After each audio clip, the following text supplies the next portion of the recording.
Time నువ్వు చెప్తావా నన్ను చెప్పమంటావా? అసెంబ్లీ కాడికి రమ్మంటావా మీ పార్టీ ఆఫీస్ కు రమ్మంటావా? చౌరస్తాకు రావాలనా బస్ స్టాండ్ కు రావాలా? ఎనీ సెంటర్ ఎనీ టైం దమ్ముంటే రా చూసుకుందాం అని లీడర్ల నడుమ సవాళ్ళు కామన్ అబ్బా. మైక్ల ముంగట ఆల్లో మాట ఈల్లో మాట అంటారు, ఆ టెంక ఎవల పనుల ఆళ్ళుంటారు. కానీ వరంగల్ లీడర్లు అట్లా కాదు, మరెట్లనో మీరే చూడుండ్రి. నీ గన్మెన్లనిచ్చి నువ్వు ఒక్క 5 నిమిషాలు నీ బస్ స్టాండ్ కాడికి రా. ఏ దమ్ముంటే సెక్యూరిటీ లేకుండా హన్మకొండ బస్ స్టాండ్ కాడికి రా అని బీఆర్ఎస్ పాత ఎమ్మెల్యే విజయ్ భాస్కర్ సార్ ఇట్లా సవాల్ చేసిండో లేదో.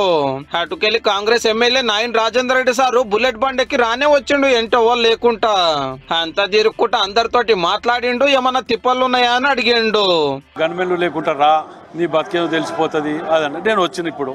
మరి ఇప్పుడు నెలకు రాసి క్షమాపణ చెప్పిగా. చిరు వ్యాపారులు నిన్ను ఏమంటారు? నువ్వు బస్ స్టాండ్ కాడికి రా. చిరు వ్యాపారుల దగ్గరకు వచ్చి అడిగినా, ఎన్నడన్నా మేము ఇబ్బంది పెట్టినరా, ఎవరైనా ఇబ్బంది పెట్టినరా అంటే ఎవ్వరు ఇబ్బంది పెట్టలేదు అన్నారు. బయట సేపుల దుకాణం కాడికి పోతే ఆయన ఇబ్బంది పెడితే నువ్వు లేవా అన్నా అని అడుగుతున్నారు. బస్ స్టాండ్ డెవలప్మెంట్ కోసం కొన్ని షాపులు తీసేస్తే అలా పొట్ట మీద కొట్టిండ్రని బీఆర్ఎస్ లీడర్లు అంటుంటే నిజమో కాదో తెలుసుకోవడానికి ఎమ్మెల్యే సార్ వచ్చిండు అన్నట్టు. ఇప్పుడు బస్ స్టాండ్ కూడా అభివృద్ధి చేయాలి కదా. బస్ స్టాండ్ చేసినప్పుడు 1-2 షాపులకు ఇబ్బంది అయినాయి, వాటిని ఆల్టర్నేట్ అకామిడేట్ చేసుకుంటూ బస్ స్టాండ్ డెవలప్ చేసుకోవాలి.